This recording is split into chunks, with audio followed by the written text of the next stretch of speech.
السلام عليكم ورحمة الله وبركاته وكم جرتن كبجمتوتا فجالتمتوني هردفتوني برسيسا ورماب الحمد لله يا نجاكوت نجاني كي خنجار الله هنك بجارا بكتيرتن مرس نجاو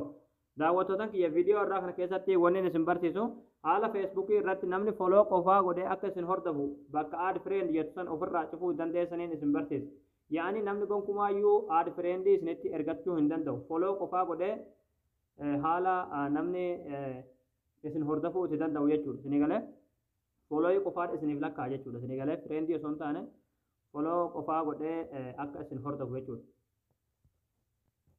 yaani bakka aad friend jettan ofirraa balleessuudhaaf jechuudha isin galee kan follow qofaa jettu dhiisuudhaaf jechuudha haala kana isaa kiyyaa kanatti jechuudha isin galee namni haaluma kanaan follow qofaa godhee akka isin hordofuuf jechuudha follow qofni akka isin asirratti isiniif lakkaa'uuf jechuudha isin galee egaa daawwattootaan kiyya gama barumsaatiin darbuun duratti warroonni yuutuub chaanaala keenya faarootaatan baga nagaa dhuftan jechaa barumsa dabalataa argachuudhaaf chaanaala keenya sabiskiraayib godhachuun dagtanaadha yeroo sabiskiraayibii gootan barumsi asirratti dabarsinu guyyaan guyyaan nama dura akka isin bira ga'uuf mallattoo notifikashinii sana kilik itti godhaadha achi booda ool kajettoonarra kaayyadhaadha barumsi keenya yoo isinitti tolee isin gammachiise viidiyoo keenya laayik sheer gootanii namoota baay'ee biraan ga'uun dagtanaadha egaa gamanummaan hanga barumsaa isin dabarsaa hanga xumura viidiyoo kiyyatti obsaan nafaana turaan hordofaa isiniin jedha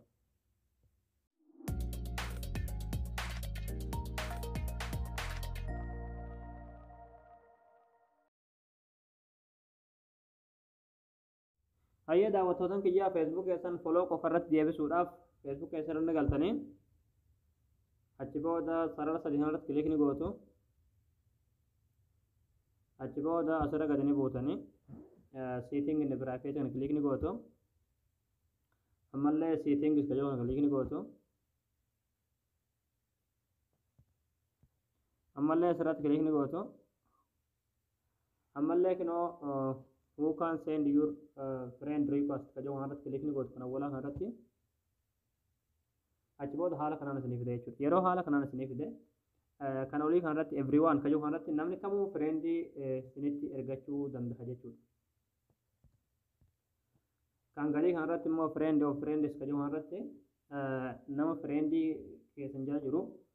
o qofatuun friend isinitti ergachuu danda'a amma wanni gochuu qabdan jechuudha gonkumaayyu akka namni aadii isinitti hin erganne bakka aadii san cufuuf waan taateefu no waan kajoo kanarra keessan jechuudha kana akiraa kanarra jechuudha ni galee haala kanaan namni gonkumaayyu aadii friendii isinitti ergachuu hin danda'u jechuudha kalas foloo qofaa isin godhee hordofa malee friendii isinitti ergachuu hin danda'u isin qofatuun abbaa barbaadda friendii itti ergee friendii akkasitti ta'uu dandeessan malee namni friendii isin godhuu hin danda'u jechuudha isin tun nama san seerchii godhee abbaa friend gochuu barbaadasan friendii godhaa jechuudha ni gala ammallee asirratti wanni isin himuu barbaade wan feesbuukii foloo hin qabne haali foloo itti bantan jechuudha asumarraan isin agarsiisa follower kayyoo marti kilik ni gootu achi booda akkuma asirratti argaa jirtan jechuudha kan olii kanarraa paablik irra keessanii kan asii kanaas paablik irra keessanii itti aanee kan gadii kanarraas paablik marra keessanii kanallee everyone kayyoo marra keessanii kanallee paablik marra keessanii kan raayitii kan lamanni bantuu kalaas haala kanaan folooyin isiniif banamee jira jechuudha haala kanaan feesbuukii keessan foloo irratti xiyyeeffatanii akka namni friendii isinitti ergachuu hin dandeenye foloo qofaa godhee akka isin hordofu godhachuu dandeessanii jechuudha egaa daawwattootaan kiyyaa isinii gala jeetin abdii qabaa barnoonni keenya kanarraadha asirratti raataa barumsa dabalataa argachuudhaaf viidiyoo keenya namni baay'een argee kan raafaatamu laayik sheer gootanii namoota baay'ee biraan ga'uun dagatinaadha waan hordoftaniif galatooma